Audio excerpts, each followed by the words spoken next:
Olá, esse é o quarto vídeo da série de vídeos sobre revelação e hoje vamos falar sobre um assunto um tanto quanto polêmico.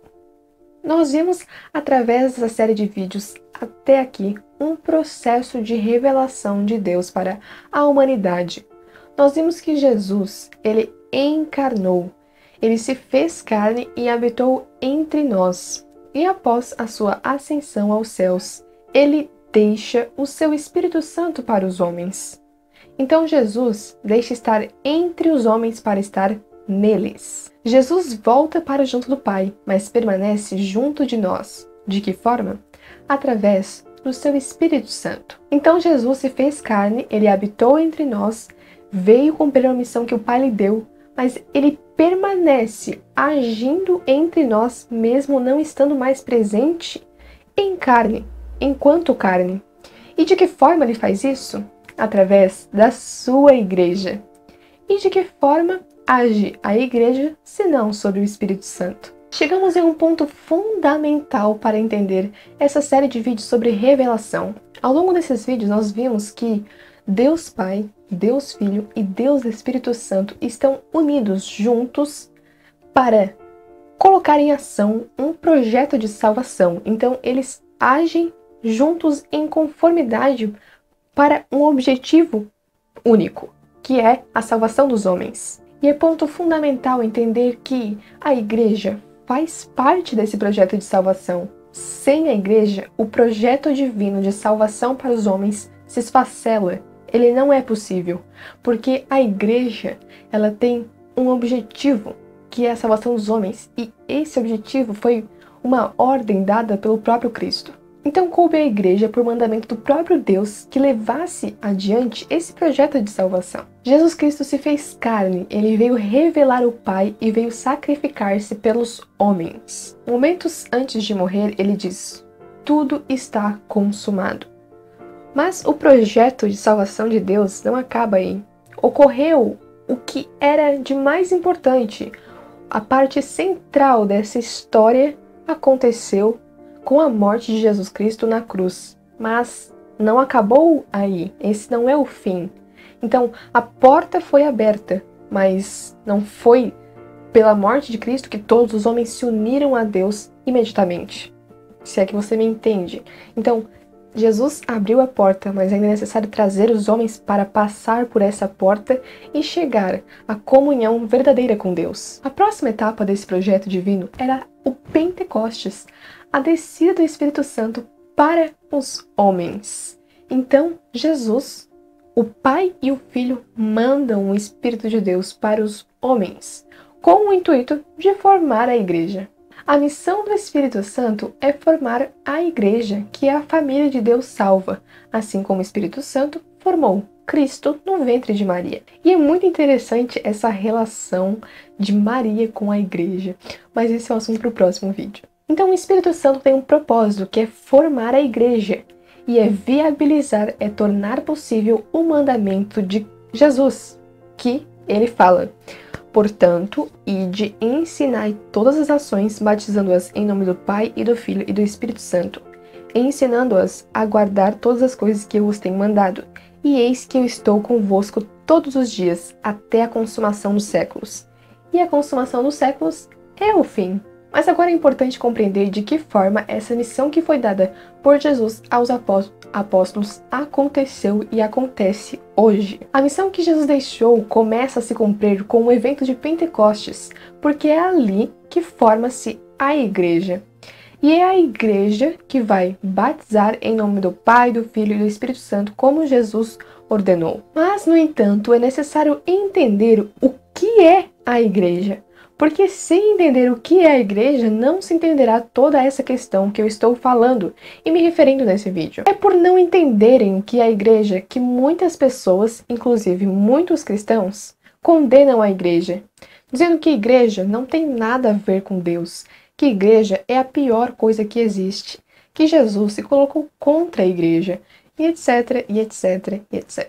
Primeiro ponto, A igreja é o resultado da ação de Deus perante o pecado do homem que rompeu com a relação de amor e de comunhão que havia entre Deus e a humanidade. Deus nos criou para vivermos uma relação, uma comunhão de amor com Ele.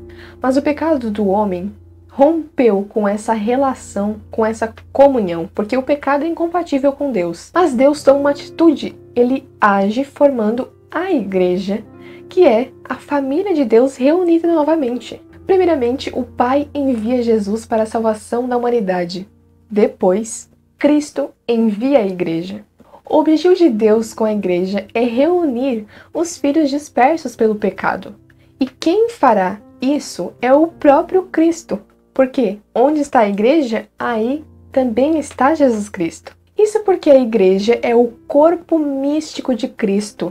Neste corpo, Jesus é a cabeça e nós, enquanto igreja, somos o corpo, somos os membros desse corpo. Então, o corpo de Cristo é a igreja. Jesus disse em João capítulo 14, versículo 4 a 5: Permanecei em mim, como eu em vós. Eu sou a videira e vós os ramos.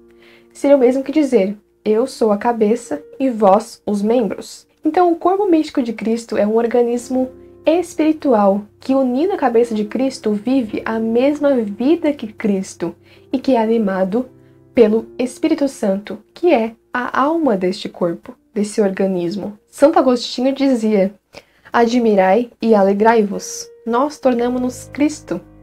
Com efeito, uma vez que Ele é a cabeça e nós os membros, o homem completo é Ele em nós. A plenitude de Cristo é, portanto, a cabeça e os membros. Que quer dizer a cabeça e os membros? Cristo e a igreja. Um outro ponto é que a igreja é o prolongamento da encarnação, ou seja, a igreja é a continuidade histórica da encarnação de Cristo. Isso significa que Jesus continua presente na história, de forma invisível, mas ainda assim de forma presente, agindo. Uma passagem que evidencia muito bem isso é no capítulo 9 de Atos dos Apóstolos, em que narra a revelação de Jesus a Paulo, que antes era Saulo.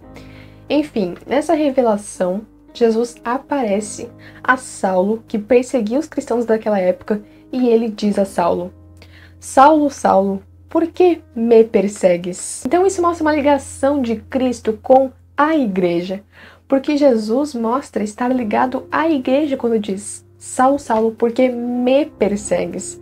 Enquanto Saulo estava perseguindo a igreja, que eram os cristãos daquela época. Além disso, a igreja é a esposa de Cristo, porque a relação de Cristo com a igreja é uma relação muito semelhante à de um matrimônio. A igreja é uma esposa desposada com Cristo Jesus para formar uma só com Ele. Então Cristo se entregou pela sua esposa, a igreja, para santificá-la, unindo-a a si em uma aliança eterna. Portanto, tem-se duas pessoas, mas que se tornam uma na relação de matrimônio. E o desfecho da história de salvação também está muito ligado com essa questão do matrimônio, da esposa, que é a igreja, e do esposo, que é Cristo Jesus. Pois esse desfecho é a celebração das núpcias entre Cristo, o esposo, e a igreja, a esposa.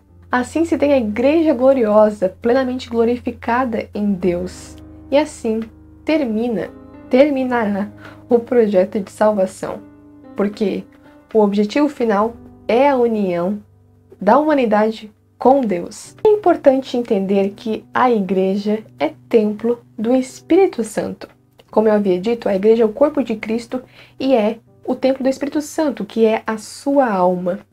Mas cada um de nós é templo do Espírito Santo. Então a igreja ela é chamada a testemunhar Cristo, mas cada um de nós individualmente também é chamado a testemunhar Cristo. A testemunhar Cristo com o nosso testemunho oral, mas também com o nosso testemunho enquanto pessoa. A nossa própria vida, a nossa própria pessoa por si mesma deve ser uma revelação, deve ser um testemunho de Cristo. Cristo deve estar personificado em nós de tal forma que todos aqueles que olharem a nós vejam e sintam a sua presença, a presença do Espírito Santo, a presença de Jesus. Continuamos ainda a série sobre revelação, ela não terminou aqui, mas esse, assim como os outros, foi um vídeo muito importante para entendermos a revelação divina e o projeto de salvação de Deus para a humanidade. Espero que tenham entendido a mensagem desse vídeo, espero que tenham gostado do vídeo